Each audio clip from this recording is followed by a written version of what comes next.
A wonderful good morning, everybody. It seems like everybody had a very long night yesterday, because I see a lot of empty spaces, but anyway, I'm very, very delighted and honored to be here today and speak about diversity of thought, inspiration for technology. Ifa, thanks so much for introducing me.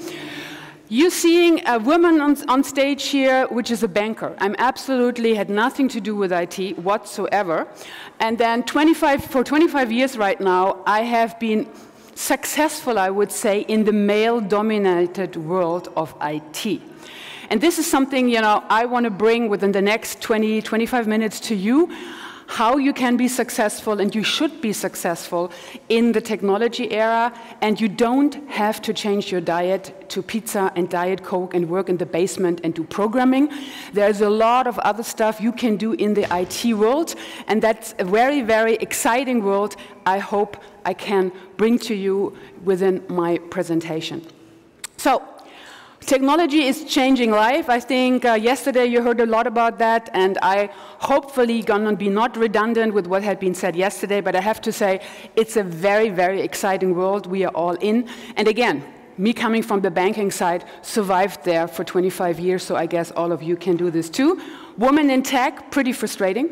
I'm going to show you very depressive numbers, so get yourself prepared. And last but not least, call to action to all of you. I know we have somebody from Silicon Valley joining as a speaker here, and I know all of you know these logos. Uber, the largest company in terms of transportation, in terms of cars, they own 0 cars. Amazon, one of the 10 largest retail stores in the world, they have 0 shops. And Airbnb, the largest, so to speak, accommodation website, they own no flats, no nothing in terms of real estate. But they have been super, super successful with their business model. And when I talk about super successful, I'm talking about Uber, 5.5 billion revenue. I talk about Amazon, 136 billion of revenue, and Airbnb also being 1.7 billion revenue, one of the real big players. And if you look at market cap of these guys, it's really a dream come true for the founders and a really great success story. So this is basically something that I couldn't have presented to you 15, 20 years, maybe 10 years even, years ago when I would have been on stage. So let me, with the next slide, present something to you that might be coming into reality in 10, 15, or 20 years from now. And it's something that somebody that I admire a lot, Elon Musk, has done. Elon, from his great stuff he's doing with Tesla and other great innovations. And let's run the video about technology will change the lifestyle.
So you might call this guy crazy. There are people who call him disruptive. There are people who call him destructive. I think he's a great visionary. And, well, let's see, again, 10, 15, maybe 20 years from now, if this is becoming reality. Believe me, I travel a lot, and sometimes I wish this would be reality today. If you stand with a taxi in a nice traffic jam and you have to be at a meeting at a certain point of time. And that's another example I brought for you, and nothing that we can be proud of. I think, if you look at the air pollution and other environmental challenges we have. But it's the truth. The number of travelers in the air will go up to 17 billion in 2035. So basically, it's going to be more than doubling. So that's something, you know, sky is the limit. That's we always used to say. I think there is a limit, and the limit is not going to be on the ground. It's going to be in the sky. Because for the ground, we have very good airport scientists who are currently thinking about a more efficient takeoff runways. So basically, it's a round runway who can have the capability that 3 airplanes can land and start at the same time. 4 times more can be handled by these runways, and it's a 45-minute turnaround time per plane from landing to reboarding. So it's a pretty crazy idea, but wouldn't you have thought that, you know, renting out other people's apartment would be a very crazy idea and making a big fortune out of it? Or, you know, having absolutely no cars and creating a taxi company? So I think we have to give ourselves a little bit of fantasy and a little bit of inspiration that these things will happen, and they also will change our life. And I'm really fond of this to see where this is going to take us. So the next slide is taking me a little bit also in the future, but not so much. For most of you, being young, talented female, this is still a long way, right? I mean, 84, 83.6, 83.1. But all over the world, you see a dramatic demographic change. And this is happening. And you could say, you know, yeah, but Angie, this is Hong Kong, Japan, and Spain, you know. They're getting really old, but look over there. We also have a life expectancy of 80.8, make it 81. So we are the 23rd on the list. So we're getting older, and when we get older, we need assistance. But what is happening currently in the healthcare system? The jobs are not well paid, and we have a huge shortage in people who really go into that kind of work. According to the statistic, in Germany, till 2020, and ladies, this is only about 2.5, 3 years from now, we're going to miss 120,000 people taking care just of the elderly community in Germany. Japan is needing 400,000, and they're missing. But I have to say, Japan has been very, very innovative. And when I did the research for this presentation, I was really amazed what these guys have done. They don't call it Industry 4.0, they call it really Society 5.0.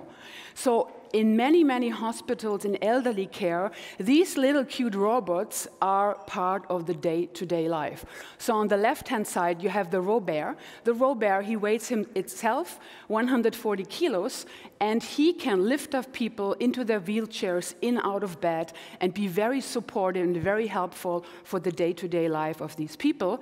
And the very cute guy on the right-hand side is Paro. Paro is in the Guinness Book of Records already. He is the most sophisticated robot that there is in terms of interacting with people. So he can feel it's a day or night, he can feel the temperature, he can feel if he's stroked or pushed away, he can really interact with the people. And I wish I could have brought you one because I think he looks really cute. And he is for entertainment of the elderly people, also very good for dement people. So this is the stuff I looked at, and I was really amazed how Japan is really taking up the lead here. So yesterday, I was at a very interesting forum called the German Accelerator Startup Forum. And the German Accelerator is being sponsored by the Ministry of Economy and a couple of other companies, and they basically support young startups to go to Silicon Valley, to find funding, and really to bring their ideas that they have to the US world. So I went to a guy who also has positioned a robot there, and I have to say, I was very proud, you know, to talk my story about the great stuff in Japan. And he really told me, you know what, Angie, they make a good PR. Here in Germany, with my company, who has 120 people, I'm delivering 15,000 robots in Europe right now. We invented all of that. We're very close to the stuff that the Japanese are doing. We're not copying, we're doing something else. We're working with the Charité and so on and so on. And that's something, I said, listen, nobody knows about that, or not enough people. We really have to be very outspoken about the great innovations we also have in Germany. So for these great innovations, what do we need? And it was really nice when I talked to the founder yesterday night in Munich, because they had this big celebration because the top 10 out of the startups who won were sent to Silicon Valley. He said the biggest topic he has is skilled labor, skilled workforce. He does not find enough software engineers, machine engineers, architects, electronic engineers. They're all very rare to find. And if he said, okay, Angie, and if I find one, it's 90% it's male, right? But my best developer for my robots that I'm doing here in Munich, in Germany, in Schwabing, is a female. My top software developer is a female, and he said, but it's very hard to find females, particularly in that area. Here comes my frustrating part. Very frustrating. For me, very frustrating. So if you look at the shortage that we have, they started in 2014. An institute in Cologne, you can say Cologne is small. Believe me, guys, I get the same numbers from the Agency of Unemployment, so these numbers are real, was about 85,000. In 2017, 187 workers in this space are missing. And if we're missing the boat here because we don't have enough skilled people to do all these great innovations, we're not going to be leading in Germany in terms of all these very, very challenging and great innovations that are out there. So skilled labor is a topic, and what are we doing as female to step up into these MINT areas? Mathematics, informatics, science, and the technology. That's the German expression for the MINT, basically subject you can take in university. If we're honest to ourselves, and when I do presentations on diversity, it's mostly like you have very traditional patterns, right? Girls are dressed in rosé, boys blue. Girls, get a little, doll. The boys get the first little bicycle. Girls like shop till the drop. The guys are behind the Playbox and the Xbox and the PlayStation. So, and when you study, you're going to go into a very communicative, a very, maybe going into teachers, tourism, something that you can really express your great communication skills and your creativity. Don't go to, engineering and all that kind of difficult stuff. That's really with the boys. So, and this is really shown also in the numbers. This is really coming from our traditional way and how we are raised, at least in the German society. And I'm married to an American, as you can imagine from my name. So it's a little bit different in the States, but they do a better job of telling you it's so much different. If you really lift the curtains, also in the States, we have the shortage, and I'm going to come to this, of great female in the IT industry. So if you see this here, 2007, 2008, male and female MINT beginners, not very high, and not very high in 2017. So the people who start in this area, and don't get me wrong, if you do studies and you do your exams at the end and really graduate from this, it's been a tough, tough journey. But if you look, 1/3 of the journey is only done by females, 2/3 is done by the guys. And if I look also in the female community, they drop out much more often than the guys do. So again, not great numbers because, in 10 years, ladies, it didn't jump up. I would imagine with the digitalization that we're all talking about and all the good stuff that IT can bring to our light and to the earth and to the world, we would really see much bigger numbers here. So if I have jobs that I want to give away to great female, I tell to my headhunter, I want to have at least one female on the list, on the short list you bring me. But I have to say, if you look at these numbers, and if you look at the numbers from the universities before, this is pretty disappointing. 13% of the applicants in IT positions are female within the top 1,000 companies. So then I said, let's go to the SMBs. Maybe we are more lucky. 14.7. So, and then we said, okay, we look at all the companies in Germany, 17%. Not even 18% of the applicants in IT position are females. So that's a long way to go. And I think, and I learned also yesterday, you talked a little bit about what universities have to change, what schools have to change, and so on, to really take young females on the journey of becoming an IT professional. Or maybe becoming one of these ladies. And two of the ladies I interacted and I know pretty well. Of course, the left-hand side, Meg. She is probably known from her eBay days. Between 1998 and 2008, she took eBay from a 5.3 million revenue company to a 6.2 billion revenue company. She has been very successful in that area. And then basically Silicon Valley were making a lot of jokes when she took over HP. HP had a high depth rate, no vision, no strategy, and basically were going down the drain. And she turned this company around. First she turned it around, but then she said, and I had a lot of interaction with her, Angie, the best thing, and it breaks my heart as a CEO, I need to break up this company. So she did a very, very tough but very good job. She broke the company into 4 pieces now. So we have HP print and PCs, we have HP services, we have the HP hardware division with all the data center and composable infrastructure, and we have the piece that I'm running, the software business. And if you look at the single parts, they create much more value on the stock market and also for the customers than they did before. HP print, for example, bought the printer division of Samsung. They could have never done this when they would be still as a big company.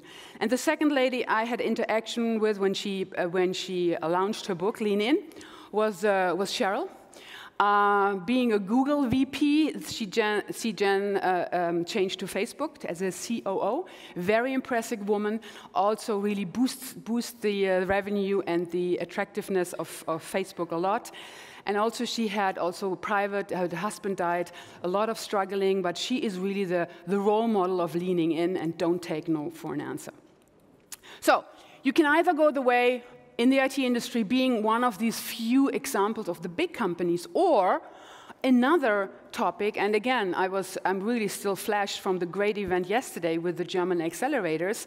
You can go and start your own company. And I have also seen yesterday on stage of the 15 companies that were sent to the US yesterday as a winner of this competition. Guess how many female founders were on stage out of 15? 1, 0, 2. 2. And so I said to myself, hey, the research that we have done is not too bad. It fits perfectly what we have done here. Not enough female.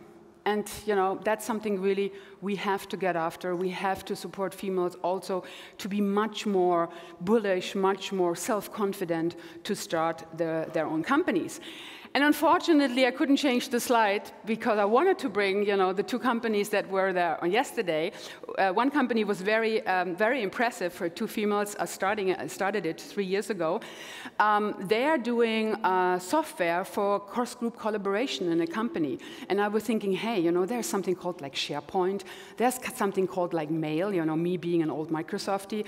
But they explained to me how much different their software is and how basically this is not top-down, this is more bottom up, and how successful these ladies have been. I was super impressed. But also we brought some nice examples here from the States. For example, Kate, as a CEO, was doing a great health app to connect nurses, doctors in the health industry. And also something I looked into, which I was very impressed, was by Lisa. She has done iPads into cash registered. Her company, she started 2010, is now worth 500 million. So these are some examples. It works. But also I learned yesterday again, it takes a while. Silicon Valley, when the young entrepreneurs come from Germany, do not wait and say, here, my door is open, how much money you want? You know, 1 million, 5 million, 50 million, I'm investing in you. It's a long way, it's a tough way, but I think if you made it, it's a great, great experience. So, I'm basically at the end of my presentation. I hope I could inspire you a little bit to think differently about technology. I hope I could take you on a little journey. What has been done already with Airbnb, Amazon, and also what will be there maybe with Tesla or the round runways that you have seen that's going to change our life. I hope I could inspire more of you to go into, if you're not already are, into the tech area and really see, you know, how you can develop yourself, how you can develop your skills. And these are my 3 call to action bullets. And the first one is be brave. And everybody's going to sit in the room and say, well, I'm brave. But then reflect yourself and just imagine there is a stairway and there's a door. And the door is a little bit open. And behind the door is your new job, is your new challenge. And what do you normally do? You go up the stairway, you open the door very carefully, you see the new job, and then you say, am I good for this? Can I really get this in line with my family, with my kids? What happened if, you know, if I can't make it and I fail? Do I really want to do this for myself, to myself? Maybe not. And many of you may be closing the doors and going backwards back the stairs. I see only one male person here, so don't be offended. But I would say, what are you doing? You're jumping basically 2 steps. I don't know if you do this, but normally they do. 2 steps at a time. They open the door and say, hey, that's a new opportunity. This is great. It's a bigger desk. It's a bigger car. It's more money. Am I really good for this? No, I'm learning on the job. You know, I will make it. Let's go for it, guys. So that's the difference, I think. Females have to be much more outspoken, what they want, be much smarter to put also their T's and C's, their terms and conditions on the table, and don't worry too much if you fail. I mean, failure is really part of life, and I mean, it's important if you fail, you stand up and start on walking again. So that's, for me, very important. Be brave, be a role model. The second thing is, I'm not asking you to become startups, right, all of you. What I ask you to do is go back to your companies and really think, what can I change? How I can be kind of a startup. Be disruptive, really create a new environment, try to create a new environment, and really drive the technology change in your company. Give some input also to your CIO. At some point, believe me, he's going to listen to you if you come with very good proposal how to make this place a better place to work for both male and female. And last but not least, help. And that's a big thing that I really like, besides my boards and besides my day-to-day job, inspire others. You know, be a role model, inspire others, talk about also the bad stuff that happened to you. I'm not standing here and telling you, hey, that was a walk in the park. I was sitting a lot of times on my little couch, crying and saying, I'm not doing this to myself. I'm not going there tomorrow. I'm going to stay home. So what did I do? I got up the couch the next morning and I said, listen, I'm going to fight again. I'm going to be successful, and I'm going to do what I have to do and also what my team expects from you. And let me end with a quote from not my friend, but I said it's a guy I really admire. It's my ex-boss, Bill Gates. Never before in history, innovation offered promise of so much to so many in so short time. So why are so little women in the fascinating area of IT and technology? So having said that, my very, very last call for you ladies is, you can start by doing what's necessary today. After that, you do what's possible. And believe me, suddenly you're going to do what's impossible. Thank you so much for your attention.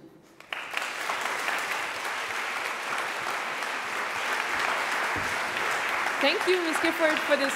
I think that was truly a great kickoff, very energetic, very inspirational. Thank you so much. We have some time for questions. So if any of you have questions, please just raise your hand, and there's going to be a microphone here. Yeah.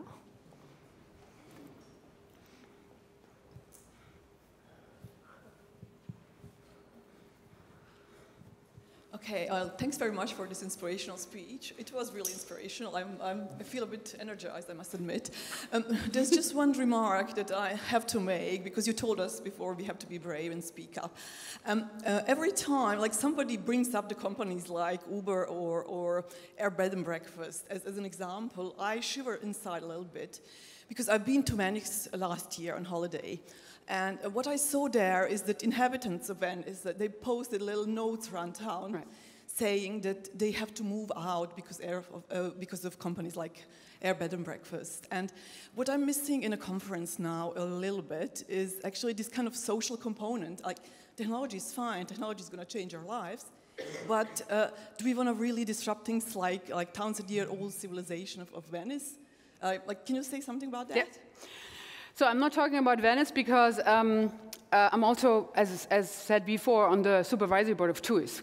And we are thinking of not having our ships anymore, in Venice, because Venice is totally overloaded, and the infrastructure just cannot take it anymore.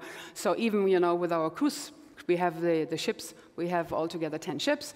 We are really thinking of putting Venice, Barcelona off the agenda. But to be honest, on the other hand, you need to look at your numbers. How many people that book a cruise want to be in Venice. So it's always very difficult if you look at it from the economical and commercial side, and from the what is the environment and what is the people going to do. I was very amazed, and I'm glad you brought up this question, when I was in Silicon Valley a couple of weeks ago, and they told me, they're going to basically de-digitize. And I said, what is this de-digitize? Well, Angie, we switch off our routers now at home at 9 o'clock. Okay, we have our kids give us the phones at 6 o'clock. So, and I said, listen, guys, you created that world. You created that world of being always online, I have a 13-year-old, his thumbs are like this, all the time. But I guess in Silicon Valley, not with all of the companies, there is a rethinking starting. We have to be careful what we're doing also to society. What we're doing to society, what we're doing to the environment. I'm not saying that this is a trend that's going to keep, probably in half a year from now, the de-digitalization, is going to be probably gone again. But currently, there's a big trend in Silicon Valley to basically decouple your life from being online, from being reachable, from posting everything, to be busy with your family and being just an old, boring, offline person. So, but I see also this as a threat, and you really have to be careful, and also the CEOs of the big companies, not only the startups, have to take this into consideration. Good point. Thank you for the question.